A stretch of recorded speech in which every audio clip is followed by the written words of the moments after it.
Hey there, I'm Erin. I'm 42 years old and I've got a story for you. One of the wildest things I've ever experienced. Strap in because it's quite a ride.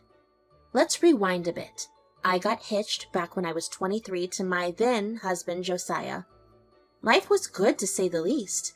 We were young and in love, believing we were invincible as most couples do. We laughed through the sunny days and held each other through the stormy ones. I never thought anything could go wrong. Then came my 30th birthday, a milestone that would forever mark my life. My world was about to get a good shake, though, courtesy of Jasmine, my mother-in-law. Jasmine had always been a free spirit, and she loved life to the fullest. But one fateful day, an accident rendered her paraplegic. She took a nasty fall down the stairs, and her fragile body couldn't handle the damage. It was like a sledgehammer hit our family. The news was devastating, to say the least, and it took a colossal toll on all of us. Jasmine had to move in with Josiah and me, seeing as she was a widow and Josiah was her only kid and she needed help with everything. Suddenly, our entire lives revolved around medical appointments, home modifications, and figuring out how to navigate a world that wasn't built for wheelchairs. It was a jarring reality check, and I didn't sign up to be a caregiver. I know I sound awful, but I'm sure you'll understand my resentment when you read on with my story. Anyways, Jasmine's injury had left her wheelchair-bound, and she needed assistance with practically everything. From dressing, to bathing, to getting in and out of bed, to crapping, you name it. Someone in the house was helping her with it. It was exhausting. I'd be lying if I said it wasn't overwhelming. The physical and emotional burden of caring for a paraplegic was far more demanding than I had ever imagined. Jasmine was strong, but she struggled with the loss of her independence. She used to get super cranky because of it, which is completely understandable, but it was pretty exhausting and frustrating on my end too, dealing with all of her drama. Oh boy, the tension in our house was something else. Josiah and I started fighting more often, and it felt like the walls were closing in on us. It wasn't just the emotional weight of Jasmine's condition, but the sheer frustration of it all. We'd bicker about the smallest things. Whose turn it was to help Jasmine get ready in the morning, who'd fetch her supplies, and even who'd cook dinner, etc. Every little task became a battleground. It was like we were two generals trying to outmaneuver each other in a war we never signed up for. I began to feel like I was carrying the brunt of the work, and it grated on me. It seemed like Josiah expected me to take on this motherly role and handle everything, from Jasmine's care to managing the household. But that wasn't what we agreed upon when we got married. And also, who does that? Stupid men, that's who. Our arguments were frequent, heated, and increasingly bitter.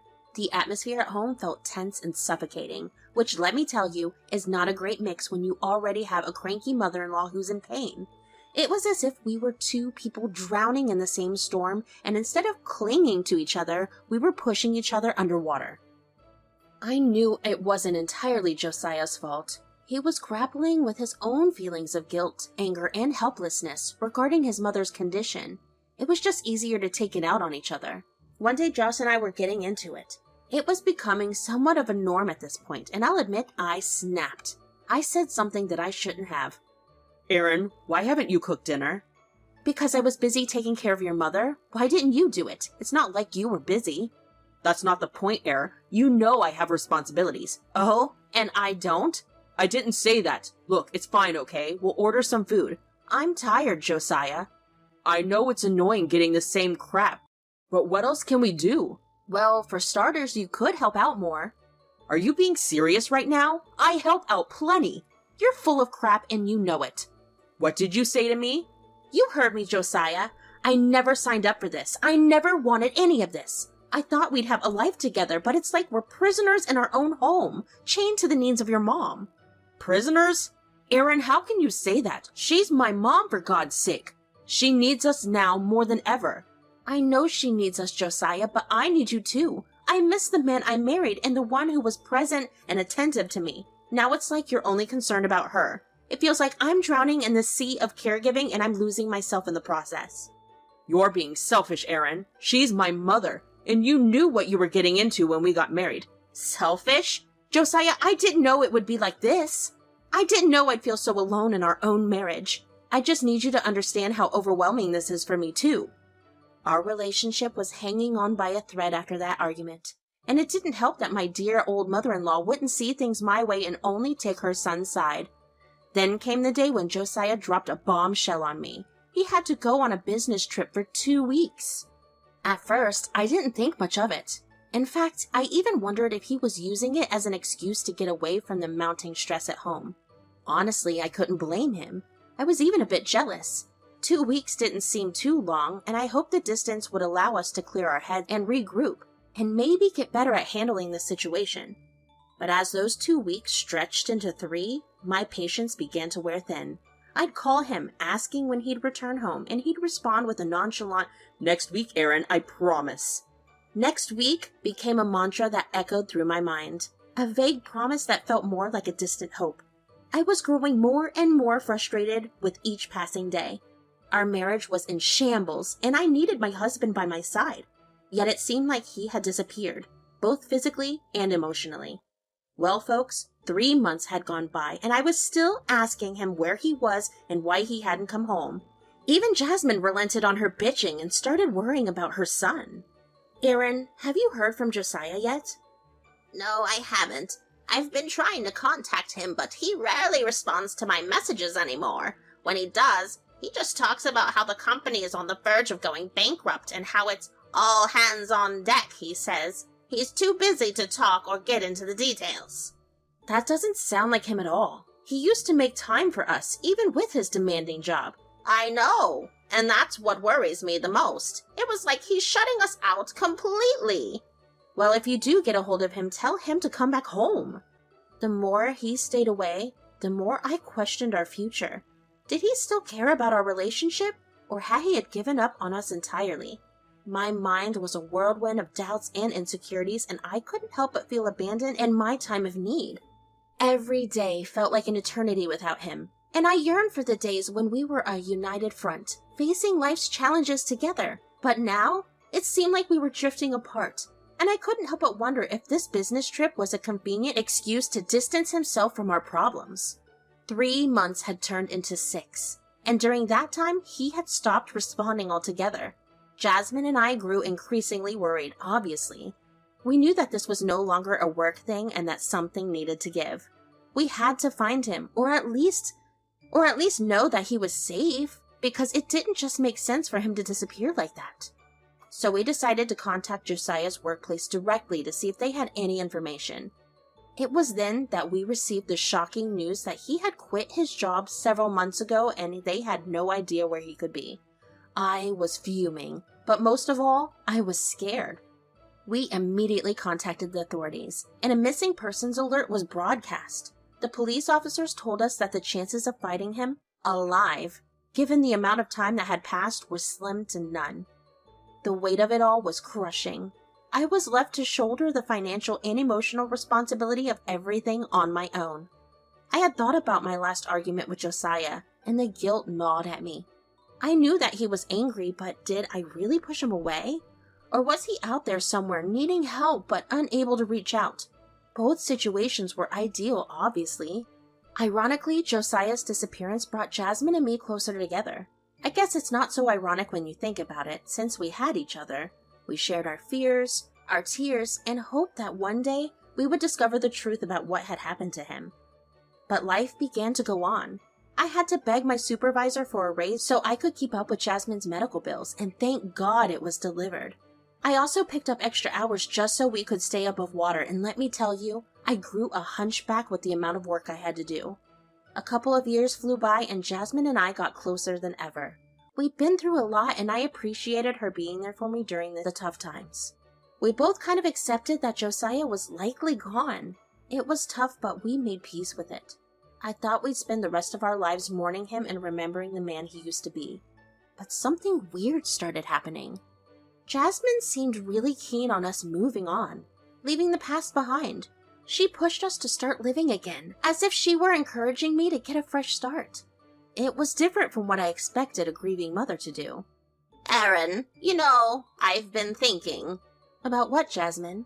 Well, about moving forward. Starting fresh. It's been so long and I don't want us to be stuck in the past forever. You mean about Josiah? Yes, dear. I mean, it's been 3 years. I know we miss him, but maybe it's time we think about living our lives fully again. I get that, Jasmine, but I also think it's important to mourn properly, you know? He was your son, and he meant the world to you. You're right, Erin, he did. And I'll always cherish his memory, but I don't want his absence to consume us. I want us to find happiness and purpose again. I understand, and I want that too. It's hard, you know? It feels like we're letting go of him somehow. When I said that, she just shrugged and mumbled something about how it was important to move on, and then the conversation ended. I didn't want to dig too deep into why she was damn near eager to move on. I figured Jasmine was just coping in her own way, trying to avoid the intense pain of losing her son by focusing on moving forward. Plus, being paraplegic came with its own set of struggles, I imagined. Still, it bothered me. There was something strange about her sudden push to move past Josiah's memory, and I couldn't shake the feeling that there was more to it than met the eye. 5 more years had rolled by, and I had grown accustomed to life without Josiah. The burden of responsibilities had only increased, obviously. It was tough doing everything on my own, but I tried my best not to complain because I knew Jasmine needed me now more than ever. Our daily routines became a kind of unspoken therapy for us. We found happiness in our shared experiences, and our bond grew stronger with each passing day. It was as if though we had formed our own unique family unit. Then, one day, while tidying up the kitchen, I noticed Jasmine's phone sitting on the counter. It started vibrating with an incoming call. I picked it up, intending to hand it to her, but as I reached for it, the ringing stopped. Then a text notification from an unfamiliar number flashed on the screen, and my curiosity got the better of me. The message was from someone named Harold, and it read, "Josiah's been doing well, but he doesn't want to come home. We'll update you soon." My jaw dropped, and I had to read the message a few times to make sure I wasn't hallucinating. My heart pounded in my chest as the weight of the words sank in. Josiah was alive? And he had been in contact with someone named Harold, who seemed to have some insight into where the hell he was? I couldn't contain my emotions. Part of me was overwhelmed with relief that Josiah was alive and apparently okay, but at the same time, anger and frustration welled up within me. Why had he disappeared for so long without a word? Why had he left us, his own family, in the dark for all these years? 8 years! I was ready to murder someone. I couldn't contain my anger and confusion any longer. I remember the day like it was yesterday. My heart raced when I approached Jasmine, who looked up at me with a curious expression. I showed her the message from Harold on her phone, my finger pointing to the damning words. I literally saw all the blood drain from her face. "Who the hell is this, Jasmine? And what does he know about Josiah?" I don't know who Harold is. I swear it. I was about to explode, and I'm sure she could see how sick and tired I was. Jasmine began to cry, tears streaming down her face, and her shoulders shook with heavy sobs. She looked utterly devastated, as though a heavy weight had finally crushed her spirit. I'm so sorry, Erin. I never wanted you to find out like this. I was baffled, my anger mixing with confusion. What's going on, Jasmine? I'm so confused. She took a shaky breath, wiping her tears with a trembling hand. Erin, please sit down. This is going to be difficult to explain. I sank into a nearby chair, my heart pounding with anticipation and dread. Whatever she was about to tell me, it was clear that it held the key to unraveling the mystery of Josiah's disappearance. I couldn't believe what I was hearing.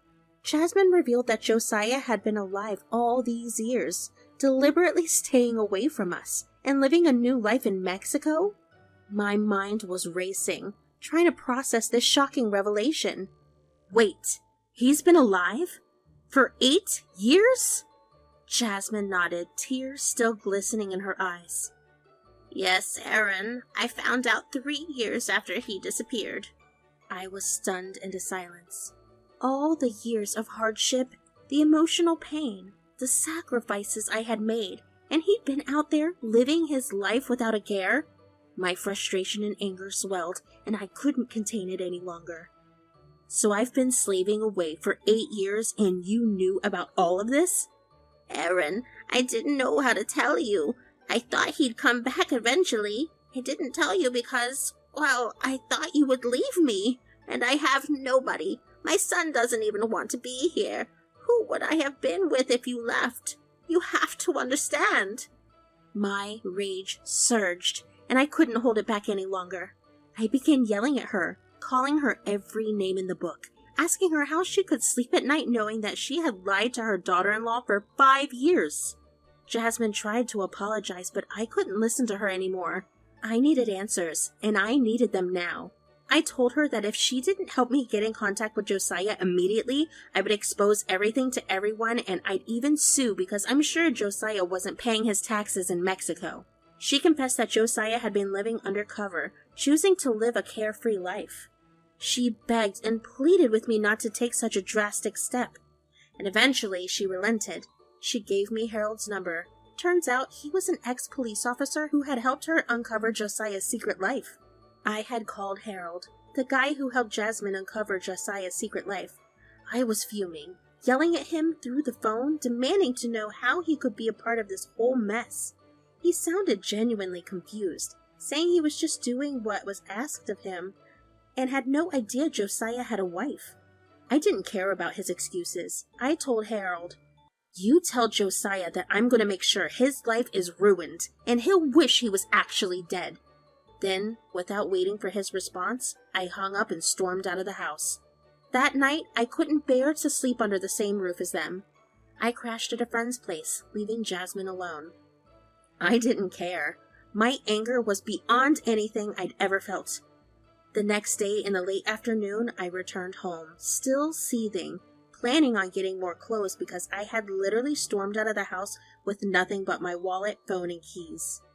I opened the front door, and there he was, Josiah, sitting on the couch looking like a wreck. My blood boiled, and I had to clutch the vase on the table to stop myself from throwing it at him. But then I noticed Jasmine and some man who I assumed was Harold in the room too, trying to keep the peace, sensing that I was about to explode.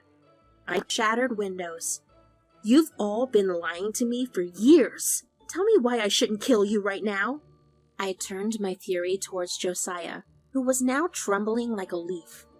"I'm gonna sue you, and I'll sue your mother too for everything you've put me through, for all the crap, for all the tax evasion you've been doing, and for you," points to Jasmine, "for helping him and being complicit in all of this." Josiah began to beg and plead, tears streaming down his face, but I was done with his lies and excuses. It was time to face the consequences of his actions. Aaron, please. I didn't mean for any of this to happen. I just needed a break, some time to clear my head. A break? You've been gone for 8 damn years, Josiah. You left me alone, struggling to take care of everything while you were off who knows where. You're such an idiot, Josiah. You're so incredibly selfish. Aaron, I know I messed up, but I'm back now, and I want to make things right. Oh, you want to make things right? Well, you had plenty of time to do that in prison. You've evaded taxes for 8 years, Josiah. You think you can just waltz back in here and fix everything? You're in deep trouble, and I'm not going to help you, just like how you didn't help me. Aaron, let's try to resolve this peacefully. We can figure out a way to... Peacefully? You helped him deceive me for years. You're just as guilty as he is. You know what? I'll sue you too, Harold. You can't hide behind your good intentions. How pathetic. An ex-cop getting sued for something like this? I guess a pig is just a pig after all. Then Jasmine started blubbering again. You promised you wouldn't do this, Aaron. I didn't promise jack shit. You all lied to me for years, and you have the gall to tell me how to act? Tell me what to do. All of you can get the heck out of my house. Now. See you in court. Harold and Josiah continued to beg and plead. Jasmine just sobbing now, but I didn't care about any of that. What about me? What about the crap I had to put up with all this time? Where are my retributions, and where's my grace? Get out of my house, all of you! I don't care where you go, but you're not welcome here anymore. Aaron, please. We don't have a place to. Not my problem. You spent your money getting a ticket home. You can spend it on finding a place to stay. Goodbye, Josiah, Jasmine, and Harold. Get out.